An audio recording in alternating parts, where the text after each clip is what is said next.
Being a marketer's no sweat. You just have to manage dozens of channels, launch hundreds of campaigns, score thousands of leads, and okay, fine, it's a lot of sweat. Unless you have HubSpot's AI-powered marketing tools to help you do all that and more. Get started at HubSpot.com/marketers.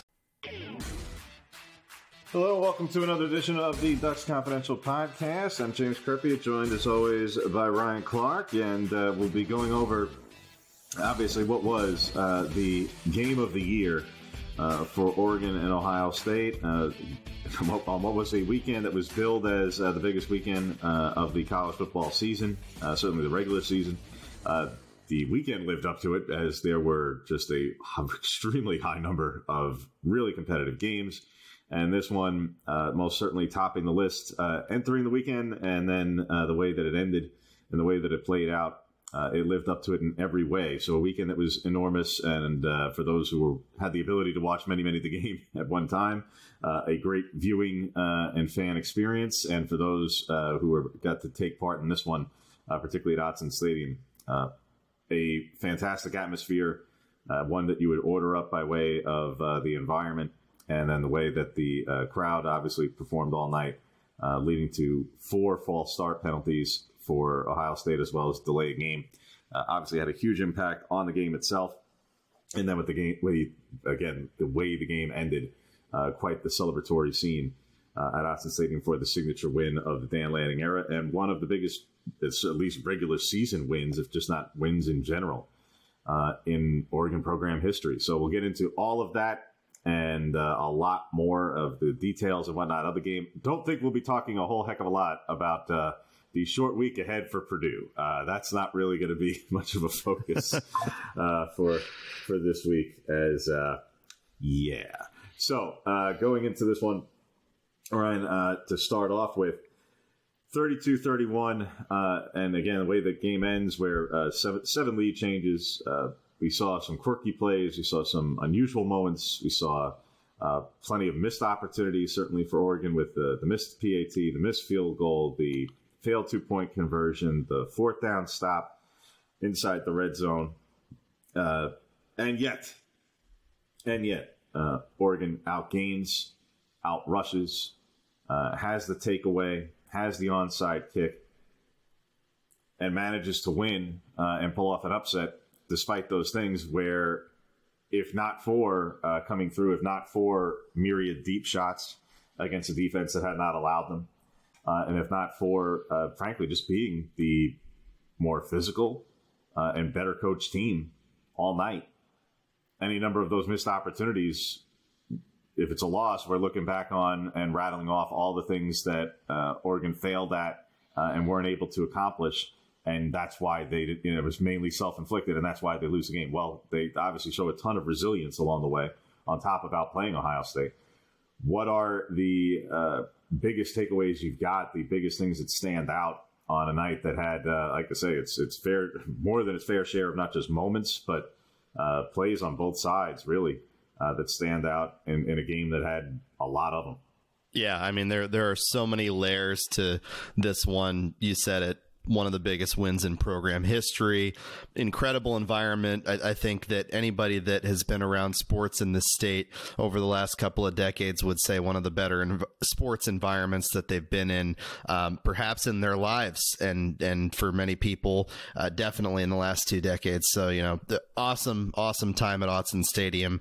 As somebody who grew up in this state with a lot of Duck fans around him, that was something special to be at that game, to witness what happened, to see the crowd storm the field after. But the game itself, I think it's Oregon proving its mettle among some of the national championship contenders throughout the country. That is as Dan Lanning was one of the first to point out, that is an elite Ohio State team, top to bottom, both sides of the ball. They were as advertised in this game, and Oregon played up to their level. This is an Oregon team that started the season off a little slow, that, people had their share of criticisms, many of which were fair, of how, sluggish Oregon was to start the season. But from the offensive line turning things around and not allowing a sack and blocking so well for Jordan James in the run game, and doing as well as it did against this Ohio State front seven stands out. Dylan Gabriel remaining efficient, not throwing a pick against a vaunted Ohio State secondary. The wide receivers that at the start of the season claimed that they were the best wide receiver group in the country, delivering an excellent performance going head to head with that secondary, and then obviously playing on the same field as another of the best wide receiver groups in the country. All of that was, I think, terrific from the Oregon offense. And then the defense, obviously, it was for much of the game, a bend, don't break situation against one of the most talented skill groups in the country. And save for a couple of big plays, including that, Travion Henderson 55-yard run and, the big playability of those receivers. I think the Oregon defense held serve when it needed to. And obviously, end of the game, the defense is out there and they get the stop necessary to pull off the upset win over the Buckeyes. This Oregon team is on Ohio State's level. And regardless of what happens this back half of the season, which, Oregon should be favored in all of those games for the remainder of the season, they have put themselves in the driver's seat to be in that Big Ten championship game and perhaps play Ohio State again come December for round 2 of what could even, with the new playoff, be a 3-round sort of battle between those teams. So we'll see how the rest of the season plays out. But this game in particular was something that showcased, I think, what Oregon fans were hoping for coming into the season, what the hype built towards with this Oregon team, and that they are built with the experience and talent and, frankly, coaching necessary to contend on a national level. And this was the proof. It's hard to say how much validation one gets or is supposed to get, or what that even means, quite frankly, in regular season games now with the expanded playoff. But it was there was a lot of validation there for all of the questions that were there on both sides entering this game, because this was not unusual by any stretch. But both teams, both programs, it could have been said easily for the first month and a half of the season of, well, we're really not going to know much until that game. Well, they're going to be 5-0, but how much do we really know? And that was true both ways. Yeah, Ohio State had been more dominant, albeit against its schedule, which included 3 MAC teams, and obviously a rebuilding Michigan State, and obviously a fairly middling Iowa program that's not going to be in the top. It's probably going to be contending to be in the top half of the Big Ten. And you didn't know exactly everything that they were bringing to the table, other than a whole lot of talent. You didn't know exactly, they're the number 1 defense. Well, how valid was it? How real was that? They got a lot of talent. They're putting up the numbers, but they didn't play a quarterback who could test them. They didn't play receivers who could really stretch their secondary. So, that's good, but how real was it? All their rush defense is number 3. Well, again, but how many offensive lines did they play who could really go toe-to-toe with their defensive front? And on the other side, of course, for Oregon's purposes, it was, the O-line got off to a terrible start, but then these past 3 games, things are looking better. But had they really turned a corner, or was it that Oregon State and UCLA, who basically don't generate any pressure whatsoever, that you were taking advantage of and getting some statistics against teams who have no ability to generate pressure whatsoever in their defensive fronts? And, that receiving core, at moments, certainly Tez Johnson had his moments earlier, but can they really come together? How are they going to fare against a better defense? All those sorts of things. And in virtually every single one of those questions that one could have logically and fairly posed of either team entering this game, Oregon got the positive answer and the validating answer and display and performance. And Ohio State is the one turning around and has to look and go, are we a paper tiger? And I realize this is in a 32-31 football game that could have just as easily ended with a different result. But even in a win, there would have been questions about Ohio State's defense when it allows its most yards since the 2022 CFP semifinal in the Peach Bowl to Georgia, that allows a 100-yard rusher for the first time all season, and I'm not even sure how many they had last season, that allows Evan Stewart to go off for not just 100-yard receiving performance, which, again, first also since that Peach Bowl in Georgia, and for the most yards by an opposing receiver since a few games earlier in that same season. So for all of this talent, and obviously both teams are loaded, and both teams have big NIL budgets and all those sorts of things, there was still going to be all those questions about some of Ohio State's performance and statistics and achievements to date, even in a win. In a loss, yeah, even more so. There are not as many of those, oh, wait a minute, kind of questions to pose for this Oregon team. Did they allow some yards? Yeah. The Ohio State offense is the best offense they're going to play all season. So allowing 400-something yards is hardly the issue. Quite frankly, a lot of them were sort of empty calories. That's not to take away, but just calling it what it is, 467 yards, and Smith gets 100 exactly on the nose, and Igbuka gets 93. If you take off the 38-yard pass to Smith, which was an awfully nice throw, and two, a nice route by him where, yeah, look, he ran a crossing route where, credit to the freshman, he had Jabbar Muhammad on him, got some space, made a nice catch. It was a little bit of an underthrown ball, and if there's even a tenth of a second more, Muhammad might be able to completely turn around enough to be able to make a play on the ball, but okay, there you go. But otherwise, 8 catches for 62 yards to Jeremiah Smith. There is not a defensive coordinator in America who wouldn't take that. Are you kidding? Yeah, a game like this, against playmakers like that is less about the on the whole numbers, and more about like the moments and getting the stops in the key moments and limiting rather than like fully shutting down and containing, because you're not going to fully shut down and contain a guy like Jeremiah Smith. He's just too talented, already capable of potentially playing in the NFL when he's got 2 more years until he can go there, and other great players across their offense too. I mean, it's no small thing, and this was something that Dan Lanning pointed out in the post game, that they outrushed Ohio State, that they held Travion Henderson and Quinshon Judkins mostly in check in this game, save for that big couple of runs that Henderson had back to back. I mean, he picked up, out of their 100-something yards, he picked up like 72 of them on 2 plays, and the rest was fully contained. Second half, I think Ohio State had just under 30 yards rushing.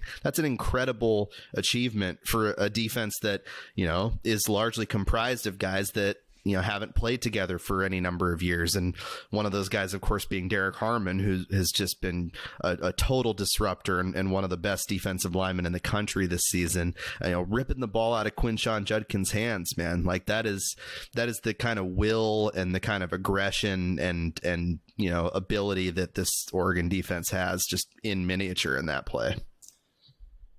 Without the 53-yard run by Henderson, which was obviously it's a huge play, but without that run, Ohio State averaged 2.75 yards per carry. Yeah, that's incredible. 1.6 per carry on 12 carries in the second half. And these are the things that define how you're going to pull off a game like that, especially when you have an empty red zone trip and, again, the missed field goal early on and those sorts of things. That's how you do it. You do it by, again, the recipe for beating Ohio State is obviously very much proven now over the last several years. Outrush them, win the turnover battle. That's it. Now, I mean, easier said than done insofar as, there's plenty of inferior teams who have no chance on earth in accomplishing that. But for those who are legitimate and have a chance to compete at that level and have the horses and and have the bodies inside to create the blocks and whatnot to even stand the test. Yeah, that's what one does. And lo and behold, yeah, Oregon is the latest to do that to Ohio State, to outrush them and which of course that's twofold. Yes, Jordan James had just as big a night. Whether he had a 50-yard run or not, he had just as big a night. He had the 115. Henderson and Judkins didn't combine for 115. So James has the best night on the ground. The team has the best night on the ground. And defensively, not just outright ripping away the football, but defensively, what Oregon's front seven did, particularly the defensive line did, and not just containing the run very, very nicely, but also generating some pressure.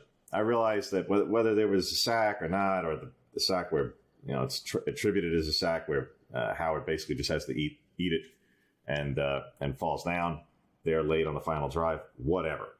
Ultimately, there was enough pressure, there was enough disruption. Both quarterbacks had to throw a couple balls away, but the ones that were more on Howard's side, there were a couple of plays where, they had him at one point. There was one where they had him really dead to rights in the backfield, and he managed to evade pressure and flip the ball off to one of the running backs and turned what should have been a negative play for quite a loss into, I believe, a couple-yard gain. I can't remember if I believe he dumped it off to Henderson. It was either Henderson or Judkins, either way. But bottom line, they got more pressure on him than the other way around, even without Jordan Burch in the game. And the kind of performance that it is hard to look at many things other than the missed opportunities that were and really nitpick, even in a win, what those things would be where you go, well, gosh, Oregon really didn't do this well. Oh, they did a lot of things well. Again, the 326 passing, there were so many empty calorie yards in there. Some of the biggest gains Ohio State hit all night were on passes to tight ends over the middle, including one that was that should have been an interception. Including one that was absolutely an interception that I have no idea why that play was not reviewed. But if not for the 38-yard pass to Smith, that would have been the longest play of the night. A 32-yard pass to a tight end over the middle that was actually intercepted. Having said that, again, any opposing defensive coordinator will gladly sign up for, Ohio State's going to hit 2, 3, 4, 5 passes over the middle of the tight ends. But you're relatively speaking going to hold Smith and Egbuka to, in terms of yards per catch or what have you, in relative check. Yeah, they both had touchdowns. Egbuka got free on one against his own, and Smith on the crosser that just kept going and going on a prolonged play by Howard. Those will happen. But if you're an opposing DC, you're saying, I'm going to give up 3 or 4 passes to tight ends. That's going to be the longest plays that I'm going to have to worry about. Okay, sounds good. Thank you. So the 326 in passing, again, I don't make that much of a thing. Obviously, the penalties mentioned before, that more than half of which were on either false start or the delay of game. The crowd was a big factor. Third down, Oregon ends up winning there. Yes, Ohio State had 2 fourth down conversions. One was, just a quarterback sneak pushing to the pile, hardly a massive to do, but be that as it may. And on a night where, even with some miscues, and the biggest things to me to nitpick are on the PAT and field goal misses. I'm curious of, perhaps we'll get some insight from Dan Lang. It's not the most pressing question, certainly after the game, but one that we might get this week I just don't know why you mess with the battery on field goal at all. It's not a matter of blaming misses or anything on any one person, but why even mess with it? Why was Luke Dunn holding at the beginning of the game? He can't get the ball down on the missed PAT, and then he still goes out there for the missed field goal. Now, the hold wasn't the issue on the field goal. It was just plain a miss by Sappington. But why was he the holder at all? Why even mess with that? In times in the past where Oregon has either alternated long snappers or holders, it's been in games where the game was already in hand on the opening score, I was a little bit perplexed as to why Ross James wasn't just back there, because these are not things that you see like any other team do. There's no reason to why mess with it. You have a snapper, a holder, and a kicker. Why? All right, if you want to tell me you have a long range kicker, that's one thing. But why mess with that? That didn't quite make sense. No, I agree, and I think that in retrospect, like if they lose that game, you point to those sort of moments as like the difference.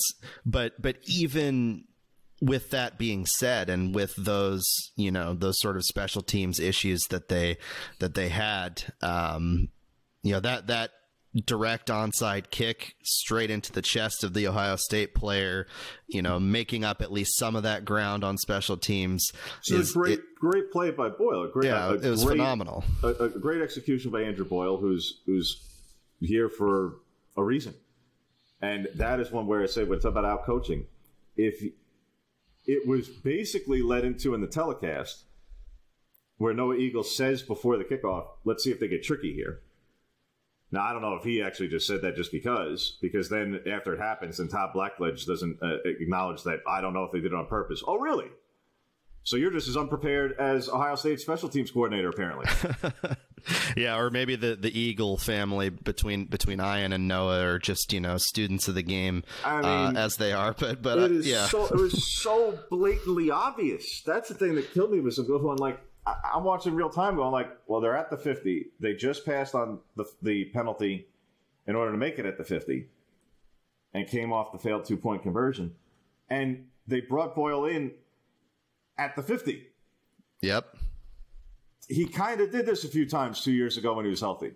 Like, if you're an opposing special teams coordinator playing Oregon, and you know that Boyle is now kicking again, which was not a surprise because he did it last week.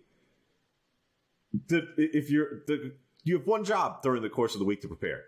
What does this guy do as a kicker other than kick long-range field goals? Oh, well, 2 years ago he had multiple onside kicks. Maybe we should, be ready for that. And instead, completely unprepared. And lo and behold, you give up that one. Just a wonderful kick by Andrew Boyle and great execution, and Sali Apaga falls on it. And a great job by Oregon in that moment. And yes, it's still a gutsy decision to a point. But as Dan Lanning said, really in quite a long response post-game, explaining and if you miss him, it just turns into a scoop kick. So there's really not much of a downside to it. But nevertheless, when people were in real time criticizing if you're going to go for two there and you're going to go for two there, take the penalty and knock it down to a 1.5 yard attempt on a 2-point conversion as opposed to. Yeah, but not when you're going to go for the onside. Not when you got that club in your bag. Yeah. And they turn around and do that.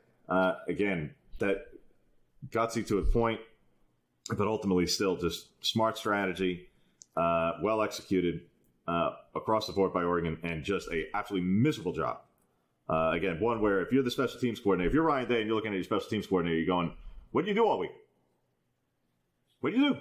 I mean, everybody's highly paid. What do you do? Because that is one that if you're on the opposition, if you see 98 as a kicker go on the field for Oregon in a kickoff situation, I do not know how in the world you are not prepared for an onside kick at this point. But you should have a way to line up differently on that, just to avoid being in that line drive sort of range too. But there was another play.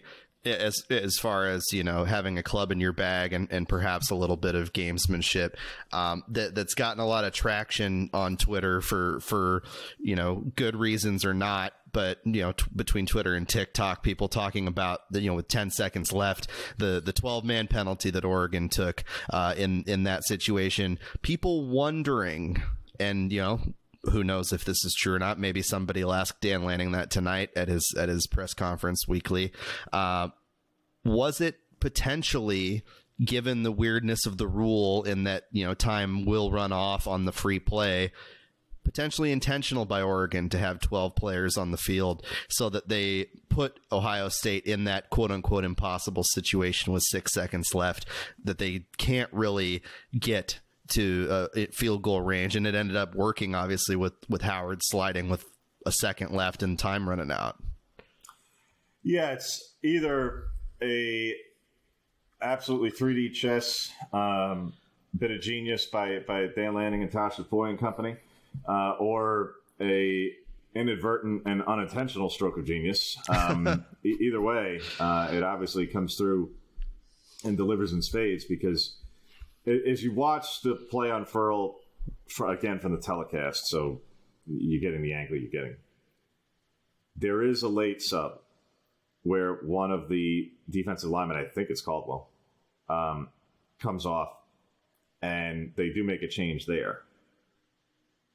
But after that, you then see a defensive back come on the field.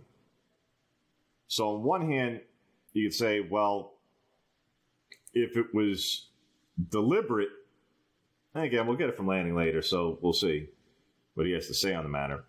And who knows if he will be honest about that either. There's no reason not to be. You're not going to get fined about it. It's sure, the rules. You're not going to get fined, penalized, or anything else. And who's going to criticize him? Right now, he's being attributed and called a genius for it. So why not just take the credit, even if it was unintentional? No, I'm sure he'll take the being called a genius portion. But at the same time, maybe you don't want to be honest, so that you don't sort of inspire the Big Ten to take a deeper look at the rule. I don't know. Middle of the season, they don't unilaterally get to change the rules. So unless Steve Shaw is going to rewrite the rule book in the middle of the season for something that could have existed in the entire history of football, oh well. But bottom line, again, whether it was a stroke of genius or somebody came on the field and lo and behold, because it wasn't from the jump. They didn't trot out there with 12 guys out of the timeout and say, we are absolutely doing this. The way it unfurled was such where you go, could it have been unintentional and just kind of happened? Yeah. If you're watching from before the play, from the angle, you literally see the other defensive back. I honestly couldn't immediately identify. I think it was Dante Manning. I'm not 100%. He was on the field, but I don't know if he was the last one on in that moment. But bottom line, you see the defensive back come on where it was very clear nobody was coming off. But since they were coming out of a timeout, again, if it was so obvious, well, they're just doing 12 and this is it, they could have just come out with 12 the whole time. It was a later in the moment. It wasn't exactly like 10 seconds before the play. It wasn't even 5 seconds before the play. Yeah, it allowed the play to get off so that it could be the free play and to tick those seconds down. But there's no way of predicting what they're going to do on this. I would absolutely be able to predict what they're going to do, which is I see an extra. It's a numbers game. Bunch receivers to the right. They have more hats than me, and I'm not bothering to sit there when Will Howard counting to 12. Oh, for sure. More bodies on the right side. I got Jeremiah Smith one-on-one on the left side. If it was by design, it is enticed to throw to Smith on the left side, which, given that he's matched up with Muhammad with a safety over the top, Oregon is going to take that 8 days a week. They are going to live and die with that matchup. So it's either you're throwing into numbers and you're going to hope for an incompletion or worse, and again, that it's just a free 5 yards anyway. Or you're going to live with the one-on-one on the other side of the field, and that's the way it's going to be. They throw to the left side. It's broken up. Again, 5 yards, who cares? That's where everybody's getting to the point of saying, well, either it was absolutely brilliant and a deliberate maneuver, or as they say, or if it was unintentional, it's just an absolute stroke of good fortune and genius that happens to work their way. But ultimately, you allow time to come off. It ends in an incompletion. And hey, then Will Howard does what we've seen several quarterbacks do now, which I get that everybody understands the premise. You're trying to gain the yards, get down, and call the timeout. Except with 6 seconds, you don't have the time to do it. You just don't. You do not have the time to do it. I get the thought process, but there has to be the recognition before the play that there's 6 seconds left. I cannot run. Yeah, or if you do, you would have to have been closer at the start of the run, because he had to get into range first and foremost, and he's not exactly, a burner. So, for him, people have talked about wanting him to get down earlier, but it would have made for a pretty pretty dang long field goal, even for their talented kicker. So and one could argue about whether or not what field goal range is in the first place, and I don't pretend to know for what Ohio State's kicker can do, but bottom line is it would have been a 55-yard kick in the first place because they're at the 38. So if you say, well, that's too far, so how far do you got to get to? And not the point. Point being, 6 seconds left. The ball's got to get in the air. That's the end of the story. That's it. Because even if we're going to say, oh, well, crazy short yard, design quarterback run from the jump. Okay. So you're with 6 seconds left in the timeout, you're going to deliberately run 5 yards? Do you still have enough time to get there? And you're rolling the dice there one way or the other the minute that you run the football, whether by choice or by design. This is not a rugby run into a pile of humanity, drop to a knee instantly, and you can get that done in 3 or 4 seconds. This is empty backfield. And you've got to manage to gain something and get down that quick. I'm not seeing it. With 6 seconds left, ball's got to get in the air. So ultimately, and to say nothing of the poor clock management 2 plays before, where they come out of the OPI and clock's running and looked like they didn't know the clock was going to be running. And that's, again, just poor coaching. Yeah, Day has to take a timeout there, 100%. Well, either you take the timeout and that's the last one you got, or you just say, get there and spike it, and then we'll figure it out. But you don't allow the clock to wind down. They went from 22 seconds down to, by the end of the next play, to 10. You don't allow that. So that's where you go. Those are the things you just go, this cannot be. These are the moments. These are the instances where, again, think of what you'd be saying if it went the other way. If the shoe were on the other foot. If Dylan Gabriel, the transfer veteran quarterback, did these things. Think of all the criticism you'd have as an Oregon fan about clock management and those things of landing a company. Think if it were Cristobal, what you'd be saying. You'd be losing your mind. Here, why is Ryan Day or Chip Kelly or Will Howard infallible in those things? So the criticism that I'm sure they're not. In Columbus, they're in Columbus. They've had quite a few days. Yes. Yeah, they've had a few days on sports radio in Columbus. I'm sure of the last couple days. Bottom line, look, are they still an unbelievably talented football team who probably will end up making it to the Big Ten championship game? You say probably because, look, was Autzen electric and fantastic? Yes, it was. Yes, it was. I personally think I've actually heard it louder in a couple of moments, but in terms of prolonged noise, particularly in the last, in the fourth quarter, it was real good. But I do think that both in the Washington game a couple of years ago and the Utah game had its moments back in 2022. But ultimately, regardless, where it measured or not is not the point. It was a terrific environment. But if you're Ohio State, you should be awfully concerned because you still have to go to Beaver Stadium. And if the noise on Saturday night was that disrupting, it's going to get easier? No. Particularly when Penn State is better than it has been, even in years where it's been the 10-win team that just couldn't get over the hump. And now they know that they control their own fate in a matchup in a couple of weeks that they're probably going to both win until then and put themselves in position accordingly to where that's one of the bigger games, obviously, that Ohio State has left, no kidding, but that Penn State has as well.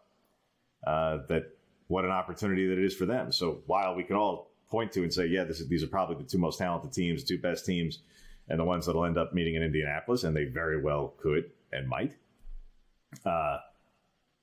With the way that Ohio State performed, both on the road and total lack of poise and composure in terms of pre-snap penalties, and then with some of these mental errors in particular and being outcoached, I would not be an abundance of confidence just yet. that they're going to get past Penn State this season. Because, like I say, those are the things that, from the Ohio State perspective, those are things they should be extremely concerned about with what they've got left in this season. Yeah, they still got a really talented team. Yeah, they still have, very well might be the best wide receiving core in America. And Smith might actually be the best receiver in the country because he is awfully good. Even if he didn't go completely bananas in this game on Saturday night, he stat line was still nice, even if a lot of it was largely free access throws or shorter plays and the like. He's still awfully good. But my goodness, they don't quite chalk up everything for a rematch in Indy just yet. Because Ohio State's got some bigger tests down the road than Oregon does. As you say, Brian, Oregon's going to be favored in every single game from here on out, starting with this week at Purdue, and we are not getting into that matchup one iota.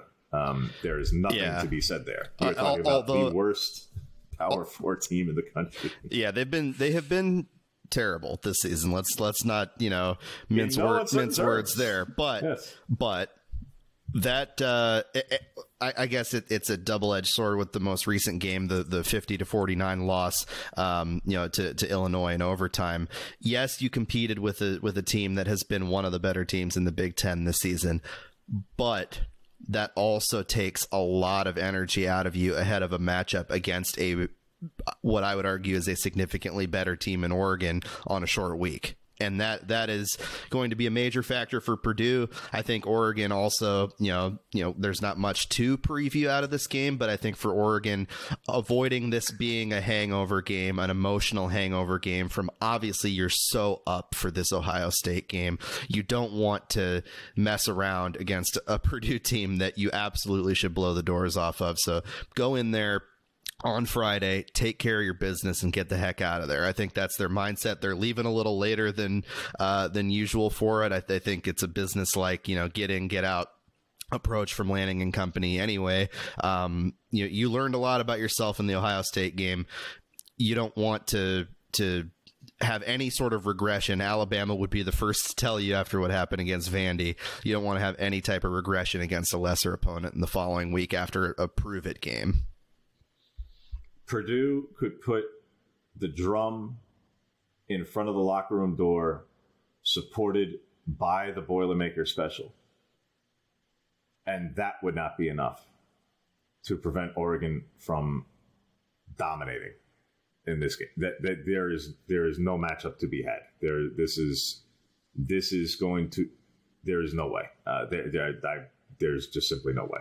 They are the worst Power 4 team in the country, and playing accordingly. Credit to them for not completely shipping it in and putting forth something by way of a competitive performance this past weekend. But UCLA not worse. Just absolute. No. Purdue is worse. Okay. Believe it or not, because UCLA actually has a couple of players. Purdue is worse. But alas, so like I said, we will not be getting into that one at any degree of length. In terms of other things that stand out from this specific game, I think showing the ability to take the top off against a defense that hadn't allowed it, and not just doing it one way and not just doing it with one player, doing it 4 different receivers, having 30-plus yard plays. I mean, that shows now a lot of them were directed at Denzel Burke. And there's something to be said for that, too, because Burke is their best cover corner. And for Denzel Burke to just get absolutely lit up on the 69-yarder by Evan Stewart, on the touchdown reception by Tez Johnson, he ended up being matched up. Not, I don't think pre-snap, but post-snap, he ended up being the focus on the 32-yarder to Terrence Ferguson on 4th down, which because the drive ends in the failed red zone situation, that play gets lost to the annals.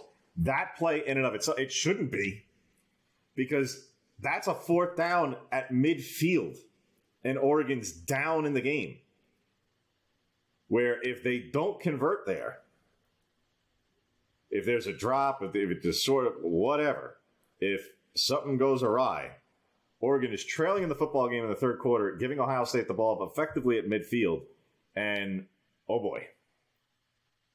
So yeah, the drive ends the way it does, but that play should not get lost to the stat book.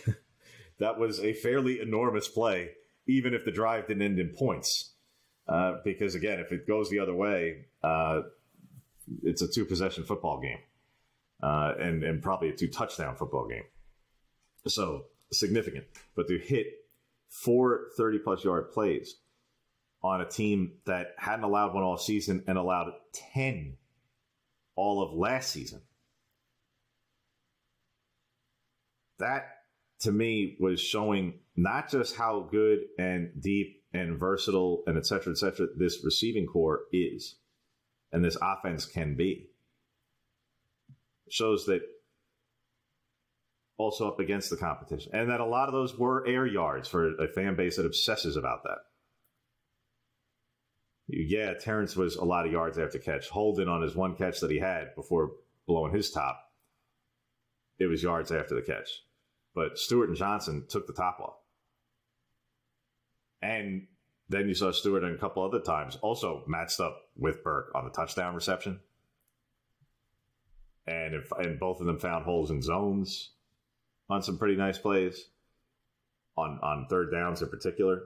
So I thought that it showed just the ability up against a very talented secondary, even if it was an overrated secondary in terms of statistically speaking, that this receiving core has the chops, that it wasn't all preseason hype, that they have the ability to go, again, toe-to-toe with anybody, and that they will be a problem and they will pose a test and a challenge. That it's not just, oh, well, they're padding their stats against whoever. No, they're doing it, and they're capable of it. And this offense delivered in that way, again, with both yards after the catch and with air yards for big plays. And then also being able to, yes, find the holes in zones and takes those things too. Where, again, if you're if you're looking at things on the other side, boy, oh boy, you're saying, boy, well, so much for the number one defense. The minute that they play an elite team, it's chalk up 450 plus, nearly 500 plus yards, and how many plays are going deep. Yeah, so much of the rest of their season is going to be about pushing back against that narrative, and they're not going to play, I think, an offense of the caliber of Oregon the rest of the year. But obviously that Penn State game is a good opportunity to show yourself. That should be a lower scoring, grind it out, classic Big Ten game, the way that both of those defenses have played this season, with the exception, obviously, of the Oregon game for Ohio State. But yeah, the rest of the year, with all the talent they have on that side of the ball, is going to be the sort of prove it, get back to what you think you are, and what you showed against, albeit lesser opponents, to start the season for Ohio State. Yeah, and they've got a lot. Look, ultimately, no, that they play an opponent with all of the caliber of firepower and talent and mix of quarterback and receivers that Oregon has. No, they do not. But you do still have to play Nebraska. And yes, it's a freshman quarterback, but I mean, he can wing it. That's one. You have to go to Penn State. Are they the most talented by stretch at the receiver position specifically? No. But you do have to play one of your former receivers in Julian Fleming in Penn State. He's not going to be lacking for motivation, again, in a game where Penn State is probably the one who's going to be in the driver's seat in terms of determining its own fate. And then, by the way, and we've even remarked about them before over the course of the season, but credit where it is due. You are playing what is statistically a highly productive offense at Indiana. Now, I don't know. Again, talent, we're not getting into talent. I'm just talking about what they're putting up by way of points and production. Hard to criticize. Kurt Cignetti and company are doing something pretty special in Bloomington. Now, again, not to say that all of a sudden Indiana is going to actually knock off Ohio State, but Ohio State has to play those games. Oregon doesn't have those opponents. So, different kind of a situation. But again, that's their problem. For Oregon's purposes in terms of going forward, other than oversleeping their alarms on Friday night, quite frankly, issues to address, look at, fix, what have you, in terms of missed opportunities. To me, it starts with the red zone offense, which was already an issue before mainly due to the interceptions, but other issues as well, because even without the interceptions the prior weeks, it wasn't like a absolutely abundance of tremendous execution if it weren't for just 1 and 2 yard runs. That has to get better, clearly. Starting there, because their touchdown percentage inside the red zone is tied for, I believe, it was 73rd in the country right now. So that's got to be better, period. Second, hey, lo and behold, the issue that was talked about dating back to last December and all off season long, and may or may not have actually been the reason why Pancho didn't get the starting job at center to start the season. Well, wouldn't you know it, that was real. In case you forgot what your eyes showed you back in the spring game, yeah, it's very real. There were 3 bad snaps in this game. And Oregon's fortunate that they didn't end up leading to calamity or turnovers. Gabriel wrangled 2 high snaps. And there was a low one as well, a dribbler along the ground. It's an issue. It's real. And that was at a home game. Forget about Purdue. Doing that at Michigan or Wisconsin in a tight game, or if you get to Indianapolis, where, in case you forgot, most of the Midwestern schools, we bit closer to Indy than the Oregon fan base will have to travel. Doing it in those settings, in a tight football game, where the crowd can and will be a factor in 100,000 seat state, 110 nearly in the big house. A little bit of a different situation. So those, to me, are the things that jump off the page. To say nothing of, yes, the special teams, obviously, we for whatever reason, the kicking position and the consistency of the kicking position is just something that this program cannot get past. I cannot begin to explain. Yeah, it's also sort of an obsession on the part of the fan base a little bit. And it should be. And it should be, for sure. Because you don't see this in other places with this level of... But hey, on a constant basis. 2 game-winning kicks for Automaticus this year, even with the issues that that exist there. So but be as it may, whether it's just sticking with one holder and keeping the battery unit together, whether it's consistency in terms of accuracy, whatever.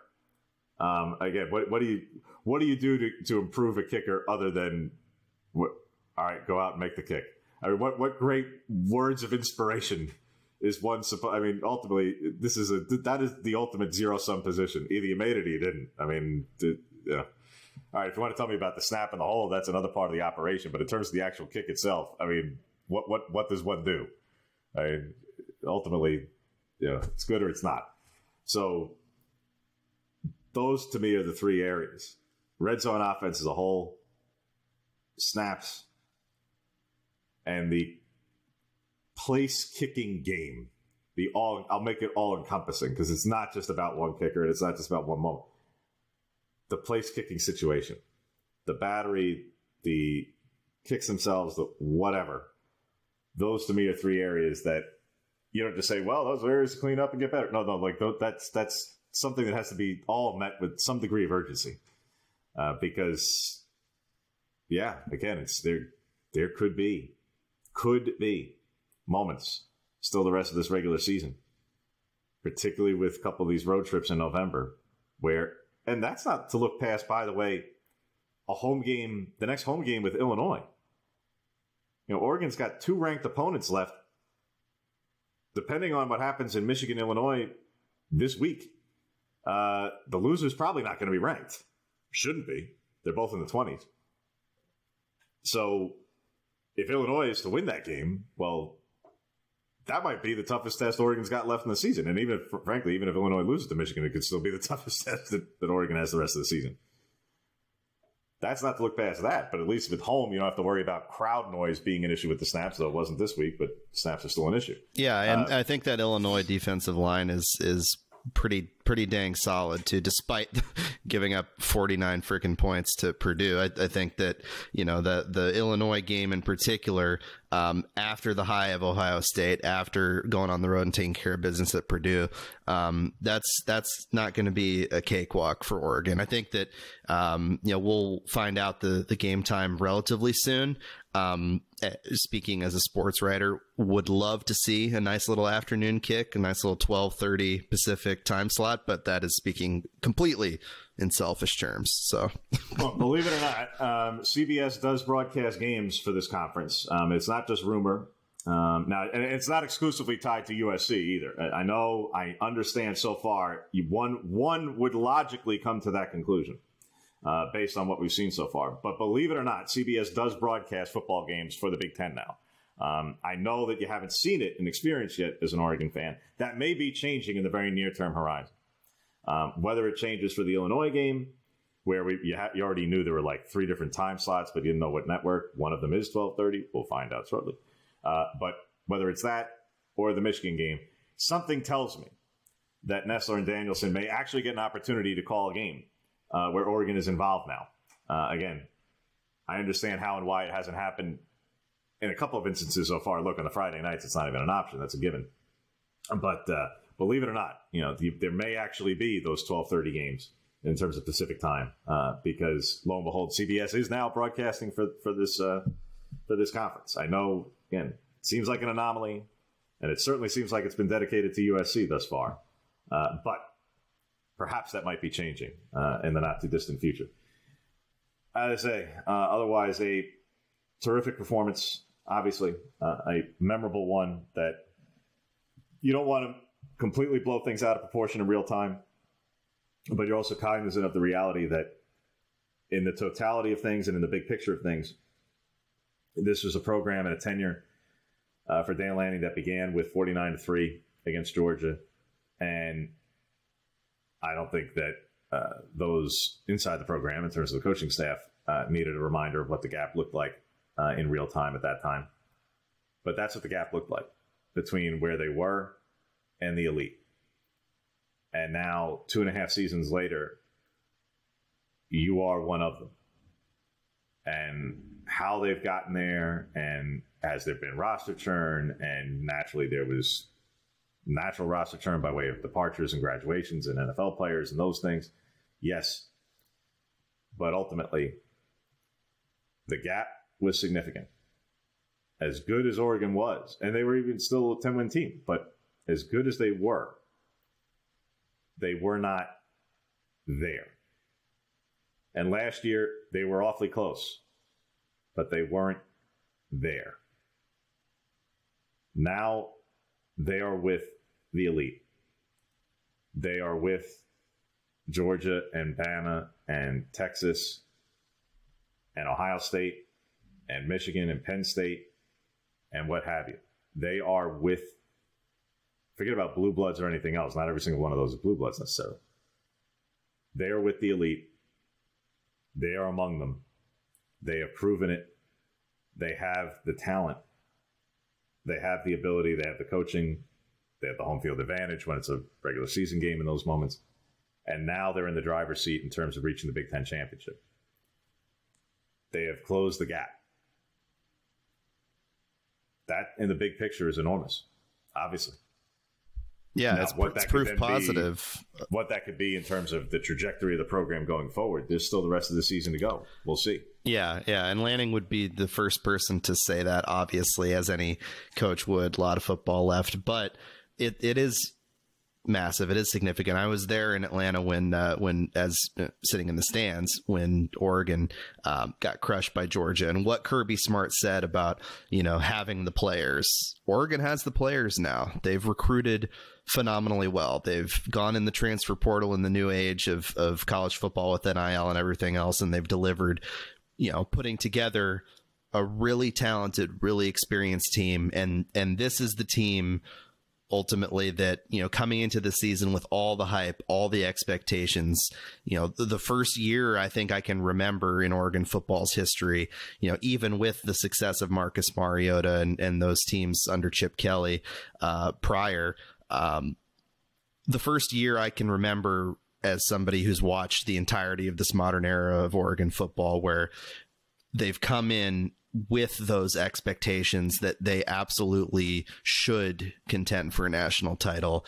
And despite the, flubs of the first couple of weeks, which in the end haven't ended up mattering all that much now that we've seen them play this elite Ohio State team, through all that, I think they have now arrived at this point where, yes, the expectation is being lived up to so far, and they want to continue to build on this and not backslide by any stretch of the imagination, and maintain their status as one of the teams capable of contending for a national title. And you want to put yourself in the best position possible for the new playoff, get yourself a bye, win this Big Ten championship in your first year in this conference, which is a talented and I think a little top heavy, but at the end of the day, a quality and power conference.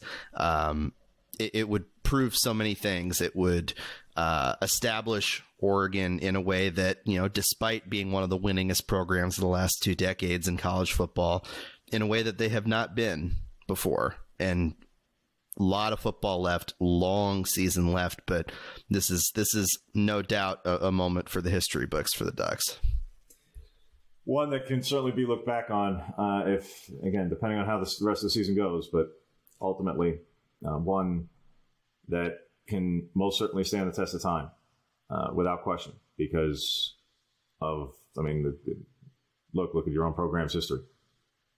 You look back at the pick and what that set off. You look back at certain Rose Bowl trips, at certain quarterback tenures, at the playoff and beating Florida State, at what you take your pick. Select moments as moments of achievement and reaching certain plateaus and certain stages. Should Oregon reach some of those stages and beyond later this season, this is the kind of game that we'll look back on over the course of history as one of those defining moments. Should the season go the way it very well could. Could it also get lost to the history books to a point? It could.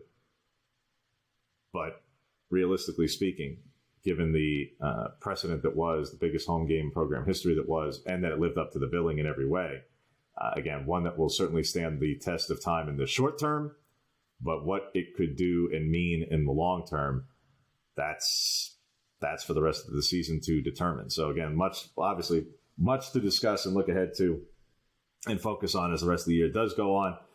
But we will do that on a week-to-week basis, and you will hear from us next week after what should be an all-timer. Get your popcorn ready for Friday night for some TV viewing from West Lafayette, and enjoy that. And I say that for the rest of you. I will be there. I'm not sure very many other people will be, but there will be a few folks there.